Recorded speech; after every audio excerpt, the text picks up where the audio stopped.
Hello my lovelies, and I found this wig in my house and I think I'm rocking it. Ooh, ooh, ooh. So if you didn't get it by the title, this is my March and part of February and part of April book haul combined thing. And so I have a lot of books. So the first book I have is Movers by Megan McIsaac, and this is my very first ARC that I've ever gotten. It is now out in basically everywhere. It's a Canadian author though, and so I was so excited when I got sent a copy of this. It's by Tundra Books, and it's very small. It's middle grade fantasy. It follows Pat in the book, and basically this is set in the distant-ish future where overpopulation is a major problem, and it kind of tries to explain why we're overpopulated and sci-fi stuff. So it's sci-fi fantasy, people can travel through time, cool stuff. Next I bought The School for Good and Evil by Simone Chinini, and this was an awesome book. I am so happy I got it. If you do not know, this book is a girl and another girl, and they get kidnapped to taken to the School for Good and Evil. There's two different schools, and they both think that they have gone to the wrong school, and they follow their little exploits through their school, trying to figure out where they really belong. It was really interesting reading. Next book I have is First Life by Jenna Showalter, and this book is a really cool concept. It is basically that once you live your life, you either go to one of three places. Many ends, which means you didn't declare an allegiance after you were the age of 16, and you live there until you hope to get reincarnated. Then you have Myriad or Troika, and you pledge your allegiance to one of those two places essentially, and that's where you spend the rest of all of eternity. Then you kind of go out to, you're at war against each other. It's really interesting concept, and this is one girl who has the ability to go to one of these two places and be a leader in one of these two places, and so she's being hunted in her first life. And it's really cool. It's a really neat idea. I will be doing a book talk about this hopefully sometime soon, and we have to talk about it. Next book I have is 1,000 Pieces of You by Claudia Gray, and this book got really mixed reviews online, and I am upset about that because this book was absolutely amazing. I did not expect this to be like a YA sci-fi book, but it was.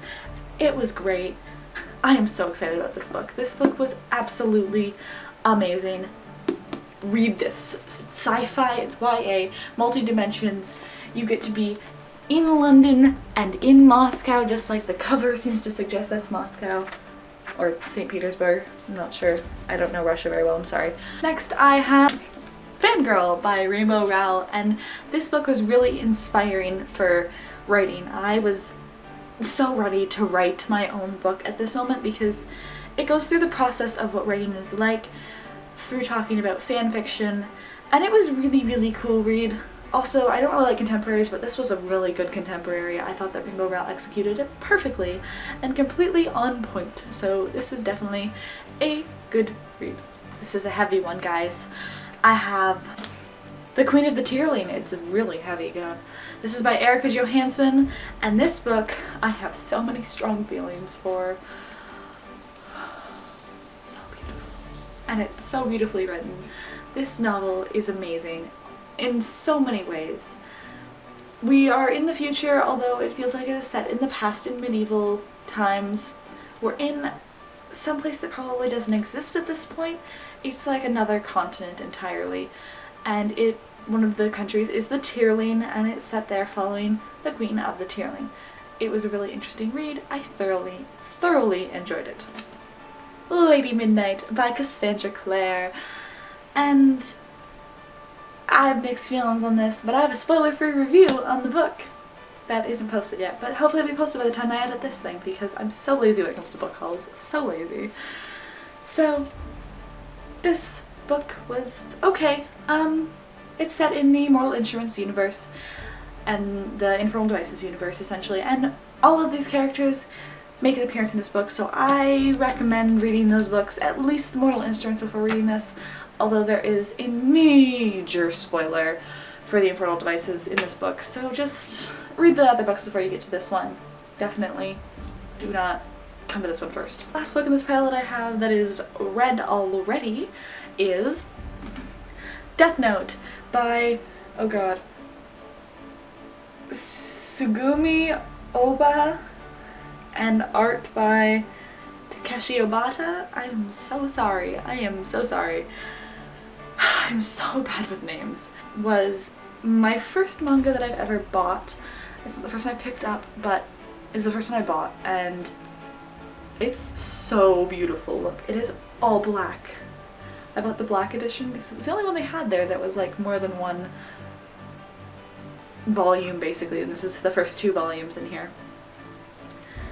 And I need to buy more, and I need to buy the matching because this black edition is gorgeous. Look, it is so pretty. This is a gorgeous edition. And it was a really strange story on a lot of levels because you have a lot of things from Japanese culture that aren't really explained, and there's a lot of like murdering and stuff. But I thought it was absolutely amazing. I'm into stuff like that. I'm into murder stories and everything, so this was a really, really good read. First I have A Discovery of Witches, which is by Deborah Harkness, and this is an older book, but this book took the world by storm a couple years ago, and I just remember hearing about it, and I hadn't read it. I wasn't really into adult literature at the time, but now I'm kind of feeling adult literature a little bit more, and I'm hoping that it's good, so we're gonna see how it goes. I don't really know a lot about it. I know it's just about witches, a descendant of witches. I think her name's Diana. I don't know. I'm looking forward to it. I think it's set in England too. Yeah, it is. Set in England. So, always something different from what I typically read. Next we have Carry On by Rainbow Rowell. And after reading Fangirl, I had to buy this book. I had to. I was like, I need to know what happens. I need to know everything. Simon and Bass. So, I bought this book. I haven't started it yet. I don't think I'm going to. There's other books that I kind of want to read first, but I'm really happy that I bought this book. And it's a really pretty book too. Like, I love Rainbow Rowell's books. They're all embossed and stuff like this. And like the spines are really original without the dust jacket on. So I'm satisfied with my purchase. Next we have a Darker Shaded Magic by V.E. Schwab. I am a little ways into this book at this point, and I'll probably be done it by the time I post this video, but so far it's really good. We follow Kel as he travels through White London and Grey London. Grey London is our world, Red London is where he's from, and White London is like this place that they don't really have magic, but they still remember what magic is like, and there's a lot of anger and hatred in that area. So it's really interesting to read. I'm hoping that Black London comes into play soon because I think that would be super cool. And I mean, clearly it's on here, so we're gonna see it eventually. I picked up Uprooted by Naomi Novik, and this book was getting some attention earlier, and then like it kind of died down, and I don't know, I really like dragons, I really like retellings, I really like fairy tales where the hero isn't expected to be the hero and then is, but isn't like the chosen one thing, kind of. I don't really know. And this just feels like that, so that's why I picked it up. And there's a dragon. I bought The Flight of the Silvers by Daniel Price. This is a sci-fi book, and it was in the sale rack, and I couldn't pass it up because of this beautiful cover. And then look at the spine of this book. That's so cool. I'm like also partway through this. You'll see I'm partway through a lot of books. I kind of lose interest and then I come back to it, and then lose interest and then I come back to it, and that's kind of how my reading thing works. If I can't read in one setting, what's the point? I'm really enjoying this book. It's an older book, and it's totally different from other stuff that I've read, although now that I'm reading it, I'm kind of drawing parallels with 1,000 Pieces of You, and they're both really interesting and really different and really quirky, and although I guess they're kind of similar, I don't know. So far I'm enjoying it.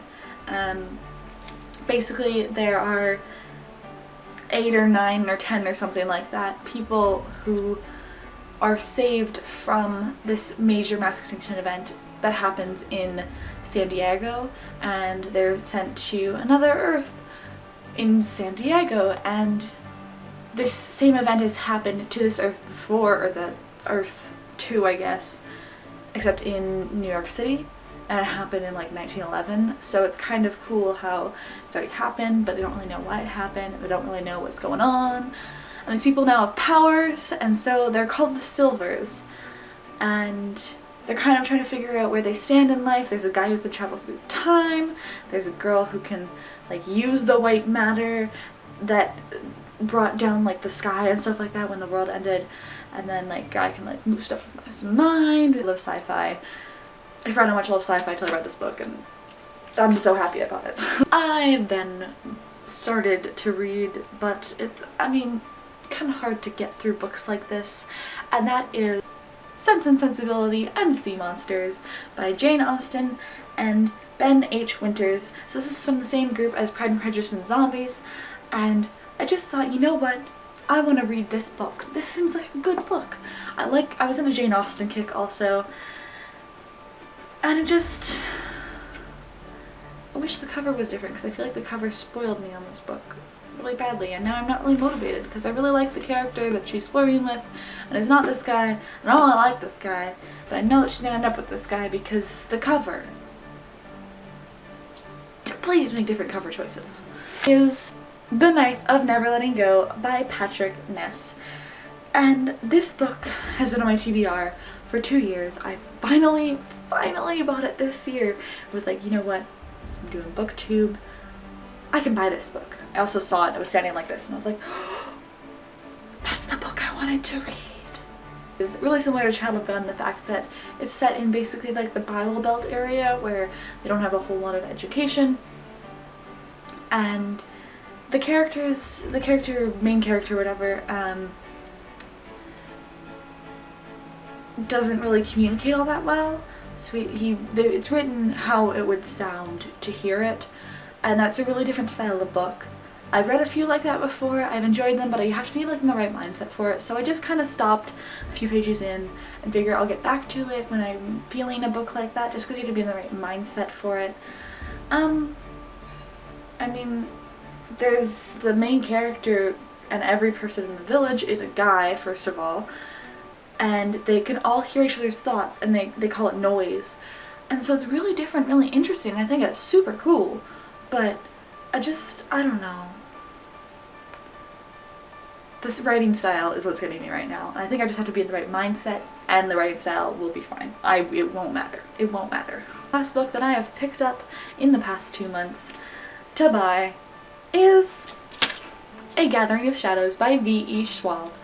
And I know I haven't finished A Darker Shade of Magic yet, but I figured that when I did finish it, I was going to want the second one because everyone is in love with V.E. Schwab. So I just went, you know what? I am reading this book, I do not care. If I'm picking up A Darker Shade of Magic, I'm picking up A Gathering of Shadows. I want them to match.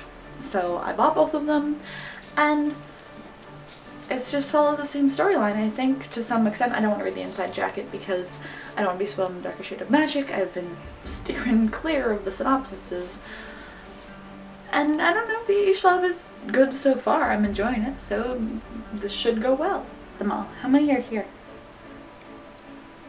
2, 4, 6, 8, 10, 12, 14. There's only 16 here. I feel like this is like smaller, but I bought 16 books in the last 2 months and I read most of them. Okay, let's put this down before I die.